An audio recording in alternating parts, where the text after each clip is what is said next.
Hello, everybody. It is Friday night, which means we are back for Friday Night Overtime, week number 10 of the season in Georgia. Can you believe it? Week number 9 in Florida. I'm Sports Director Allison Posey. He is Dom Tibbetts with the dance moves, and this week, battles for regions, battles for districts are really heating up, Dom. And the Fire no-hitter then in the 7A Region 1 game tonight always goes through Lowndes or Moultrie, and since that classification came about in 2016. Now the two squaring off tonight. It's our Friday Night Overtime game of the week.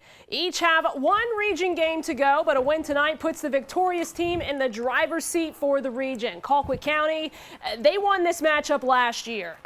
And it would be Lowndes striking first tonight, though. Jakari Brown keeps it. Watch the ball. He'll find some room. Takes it 19 yards to the house. Vikings lead 7-0. Colquitt would respond on the other end. The give goes to Charlie Pace. He shows off a couple of nice moves there. The junior finds the crease, and we are tied up at 6-all. And after a Lowndes fumble, the Pack gets back to work inside the red zone. Pace gets the call again. He bounces wide. Tough to stop, and across the goal line he goes. Colquitt will grab a 7-point lead. But this one not done. Lowndes striking back soon after in the corner. Back and forth. Brown giving way to Chris Thomas on the end around. He gets room to the outside, and he's gone. Ties this game up at 14-all. Lowndes would lead 35-24 at half, and they get the big win, 52-31. That's some revenge, AP, over the Packers.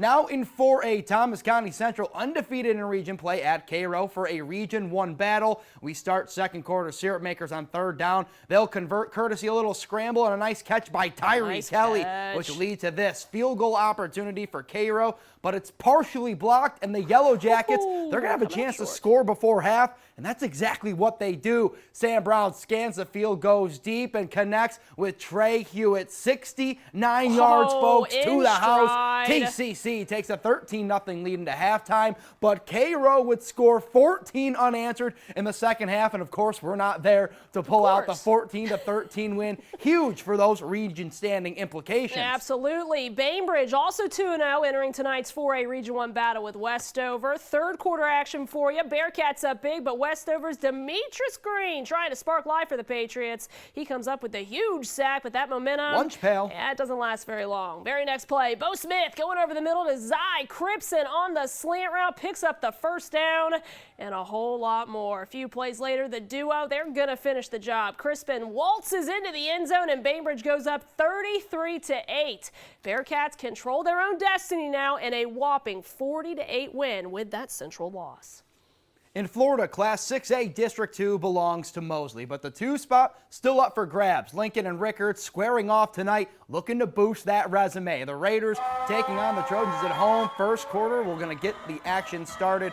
Rickards can start the ball on offense. Michael Townsend, he has the ball, but fumbles it, and the Trojans get it, and they're going to take over on offense. So Perry Fisher is going to drop back in the ensuing offensive possession. He's going to drop back, finds a deep target to Gavin James. Makes a great catch in the end zone. Extra point good. Trojans lead 7-0. But it doesn't stop there. Later, Trojans back on offense again. Fisher decides to keep the ball. He'll run towards the sideline, and he's going to find the end zone for another score. Trojans went up 14-0 after the extra point, and a big win for Lincoln tonight, 21-8 over Rickards. Hey, Don, did you know that St. John Paul II has never beaten North Florida Christian? What? Yeah, wild, right? It Second is. quarter action. Check out this kickoff return.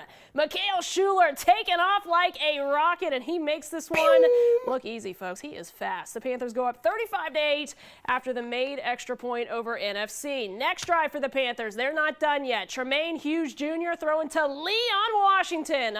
He's always a good target. He makes a quick catch, and they find the end zone once again. That makes it 42-8 St. JP2, and guess what? They get that first win over NFC tonight, 49-15. Your final score. Well, never say never. And how about the Wakulla War Eagles, fresh off that double overtime victory over top 5 West Florida at Arnold tonight? A win keeps them in control of that 5A District 1 crown.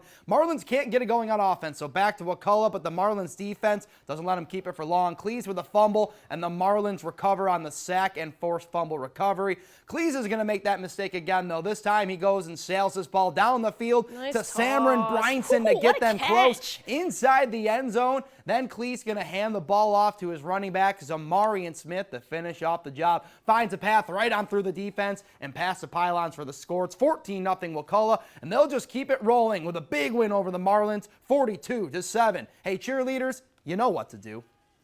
You're watching Friday Night Overtime on ABC 27's. Let's go!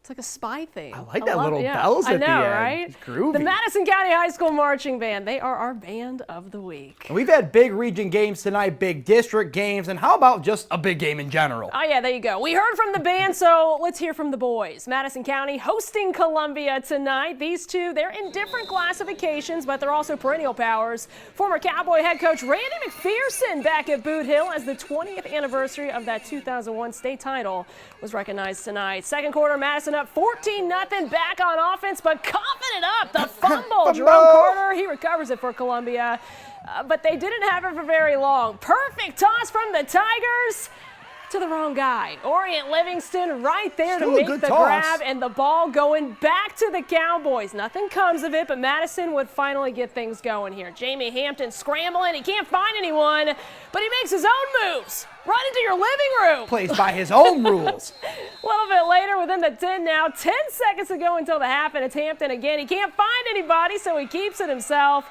That's a touchdown for the Cowboys. It's 21-0 at the half. Tigers fight back in the second, but Madison, they get the win, 28-16.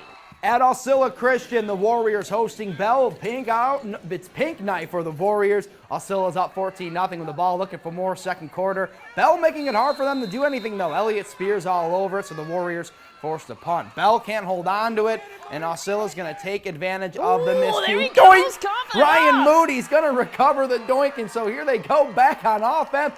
Fourth down, and they're going for it. And that's a good choice. Trip Joyner to Josh Agner, who keeps his toes in. What a catch.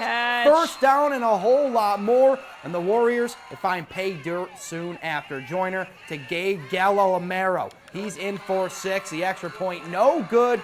20-0. Osceola would go on to win big, 33-13. Big win. Jumping back across state lines, and Valwood opening up region play tonight, hosting Southland Academy in a GISA AAA Region 3 contest. Valwood playing host to Southland. Valiants looking to attack first, too. Giving way to Noah Pettigrew, but Southland is there to stuff him. Like a and marshmallow and a s'more. They're pretty darn happy about it. A little bit later, here comes Valwood. Drew Womack choosing to keep it, and he's got a little bit of running room. He will power his way in for the first down. The Valiants would strike soon. Pettigrew up, and the Raiders' offense was good tonight. Southland goes on to win this one, 23-6.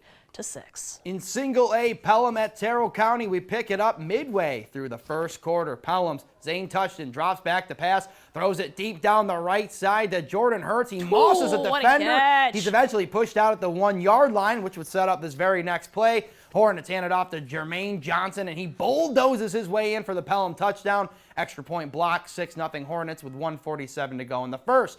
Green Wave's Jadarius Robinson, he's going to get an untouched here in the second quarter. Terrell County makes the extra point. They'll take the lead 7-6, and they're going to go on to win big in this one, 29-27. You know what time it is? Flashback Friday. High school football got started a day early in Leon County. Godby hosted Leon on Thursday night. A lot of defense in this one. Lions not getting by Jamal Sweet. All over it there. A little bit later, second quarter, Leon moving the rock. Pooh Deshazier picking up the first down. A little bit more. They're forced to kick a field goal, which they miss, so still scoreless. Under 20 seconds to go. Cougars, one last look. They make it count. Wow, Christian Sims, Kenneth Kelly in stride. 60 yards for the touchdown. Cougars led 6-0 at the half. They cruise in the second, 33-0. The final score. And congrats to the Leon High School volleyball team. 7th straight district title for the Lions. They beat Childs 3-1 tonight. Region play starts next Wednesday for our Big Bend volleyball schools. So a big night of high school football, Dom, but this is also a big weekend on the college front. Yeah, absolutely. You have Valdosta State, who's ranked second in the country, going on the road to Mississippi College, a team that runs the triple option, and one head coach Gary Goff told us this week is a tough team. Oh yeah, and then you have Florida A&M, who's headed north to Mississippi Valley State, their longest bus ride of the season. The Rattlers looking to continue their defensive dominance as they look for another win in the SWAC. Then you have Florida State, who's coming off of bye week, a week they needed to refresh and get healthy. It's a big weekend for the Seminoles because this is homecoming week. Florida State facing UMass tomorrow at noon, a little bit of an early game. And when we talked with head coach Mike Norvell earlier this week, he talked with us about the keys to this game. And the biggest key for them, just focusing on Florida State and playing Florida State football. This is a team that, they're coming off of their first victory. We've been able to get our first couple of victories the last few weeks. So it's two teams that are trying to continue to build and grow in what we do. And our focus, just like it's been throughout the first half of the season, is truly on us.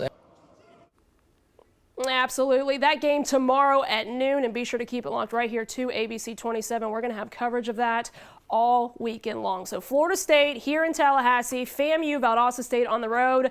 Volleyball winning tonight. Dom, we have volleyball tomorrow too. Tons of volleyball. That's just up in Georgia too. 3 teams, Valdosta, Thomasville, all in the action as well. Tons of good stuff. This is the best part of the year, especially when all of our teams are winning like they are. Playoff Central. Again, keep it locked right here to ABC 27. We have you covered all weekend long. And if you want to see tonight's show again, hit up the website, WTXL.tv. Have a good night.